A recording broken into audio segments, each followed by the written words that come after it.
ಇವತ್ತು ಎಲ್ಲೆಲ್ಲಿ ಮಳೆಯಾಗ್ತಕ್ಕಂಥ ಸಾಧ್ಯತೆಗಳಿವೆ ಅಂತ ಹೇಳಿ ಹವಾಮಾನ ಇಲಾಖೆ ಕಡೆಯಿಂದ ಎಚ್ಚರಿಕೆಯನ್ನು ಆರೆಂಜ್ ಅಲರ್ಟನ್ನು ಯೆಲ್ಲೋ ಅಲರ್ಟನ್ನು ಎಲ್ಲೆಲ್ಲಿ ಘೋಷಣೆ ಮಾಡಲಾಗಿದೆ. ಬನ್ನಿ ಈ ವಿಡಿಯೋದಲ್ಲಿ ಸಂಪೂರ್ಣವಾಗಿ ತಿಳಿಸ್ಕೊಡ್ತೀನಿ. ವಿಡಿಯೋವನ್ನು ಸ್ಟಾರ್ಟ್ ಮಾಡ್ತೀನಿ. ಅದಕ್ಕಿಂತ ಮೊದಲು ನೀವಿನ್ನೂ ನಮ್ಮ ಚಾನೆಲ್ಗೆ ಸಬ್ಸ್ಕ್ರೈಬ್ ಮಾಡದೇ ಇದ್ರೆ ಈ ಕೂಡಲೇ ಚಾನೆಲ್ಗೆ ಸಬ್ಸ್ಕ್ರೈಬ್ ಮಾಡ್ಕೊಳ್ಳಿ ಮತ್ತು ಲೈಕ್ ಮಾಡಿ. ಈಗ ನಾವು ಮಾಹಿತಿಯನ್ನು ತಿಳ್ಕೊತಾ ಹೋಗೋಣ. ರಾಜ್ಯದಲ್ಲಿ ಮಳೆಯ ಅಬ್ಬರ ಜೋರಾಗಿದೆ. ಇದೇ ನಿಟ್ಟಿನಲ್ಲಿ ಇವತ್ತು ಎಲ್ಲೆಲ್ಲಿ ಭಾರಿ ಮಳೆ ಆಗ್ತಕ್ಕಂಥ ಸಾಧ್ಯತೆ ಇದೆ ಅನ್ನೋದನ್ನ ತಿಳ್ಕೊತಾ ಹೋಗೋಣ. ಸೊ ಮೊದಲಿಗೆ ಇವತ್ತು ಅಂತಂದರೆ ದಿನಾಂಕ 26/6/2026 ಇವತ್ತು ಎಲ್ಲೆಲ್ಲಿ ಮಳೆ ಆಗ್ತಕ್ಕಂಥ ಸಾಧ್ಯತೆ ಇದೆ ತಿಳ್ಕೊತಾ ಹೋಗೋಣ. ಮೊದಲಿಗೆ ಕರಾವಳಿ ಭಾಗಗಳಲ್ಲಿ ಮಳೆಯ ಅಬ್ಬರ ಜೋರಾಗಿರಲಿದೆ.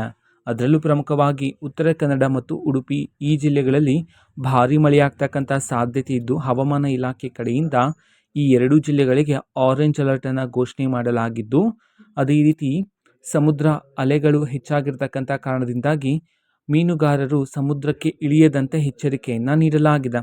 ನಂತರ ದಕ್ಷಿಣ ಕನ್ನಡ, ಚಿಕ್ಕಮಗಳೂರು, ಶಿವಮೊಗ್ಗ ಈ ಜಿಲ್ಲೆಗಳಲ್ಲೂ ಸಹ ಭಾರಿ ಮಳೆಯಾಗಿ ಇರಲಿದ್ದು ಇದೀಗ ಹವಾಮಾನ ಇಲಾಖೆ ಕಡೆಯಿಂದ ಯೆಲ್ಲೋ ಅಲರ್ಟನ್ನು ಘೋಷಣೆ ಮಾಡಲಾಗಿದೆ. ನಂತರ ಉತ್ತರ ಒಳನಾಡಿನ ಭಾಗಗಳಾದ ಬೆಳಗಾವಿ, ಧಾರವಾಡ ಈ ಜಿಲ್ಲೆಗಳಲ್ಲೂ ಭಾರಿ ಮಳೆಯಾಗಲಿದ್ದು ಹವಾಮಾನ ಇಲಾಖೆ ಕಡೆಯಿಂದ ಯೆಲ್ಲೋ ಅಲರ್ಟನ್ನು ಘೋಷಣೆ ಮಾಡಲಾಗಿದೆ. ನಂತರ ಬೀದರ್, ಕಲಬುರಗಿ, ಗದಗ, ಹಾವೇರಿ, ಕೊಪ್ಪಳ ಈ ಜಿಲ್ಲೆಗಳಲ್ಲಿ ಬೆಳಗ್ಗೆ ಮೋಡ ಕವಿದ ವಾತಾವರಣ ಇದ್ದು ಸಂಜೆ ಅಥವಾ ರಾತ್ರಿ ವೇಳೆಗೆ ಹಗುರದಿಂದ ಸಾಧಾರಣ ಮಳೆಯಾಗ್ತಕ್ಕಂಥ ಸಾಧ್ಯತೆ ಇರಲಿದೆ.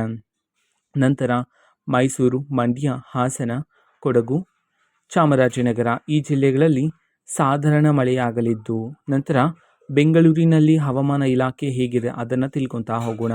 ಬೆಂಗಳೂರು ನಗರ ಮತ್ತು ಬೆಂಗಳೂರು ಗ್ರಾಮಾಂತರ ಇಲ್ಲಿ ಹಗುರದಿಂದ ಮಳೆಯಾಗ್ತಕ್ಕಂಥ ಸಾಧ್ಯತೆ ಇದ್ದು ಪ್ರತಿ ಗಂಟೆಗೆ 30ರಿಂದ 40 ಕಿಲೋಮೀಟರ್ ವೇಗದ ತಂಪಾದ ಗಾಳಿ ಬೀಸಲಿದೆ ಅಂತ ಹೇಳಿ ಹವಾಮಾನ ಇಲಾಖೆ ಕಡೆಯಿಂದ ಇದೀಗ ಮಾಹಿತಿಯನ್ನು ತಿಳಿಸಲಾಗಿದೆ. ಇದು ಈ ದಿನದ ಮಳೆಯ ವರದಿಯಾಗಿರುತ್ತೆ.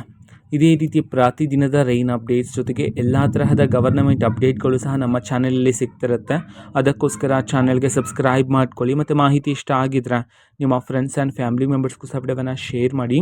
ಜೊತೆಗೆ ಚಾನೆಲ್ಗೆ ಸಬ್ಸ್ಕ್ರೈಬ್ ಮಾಡಿಕೊಂಡು ಸಪೋರ್ಟ್ ಮಾಡಿ. So thank you, bye.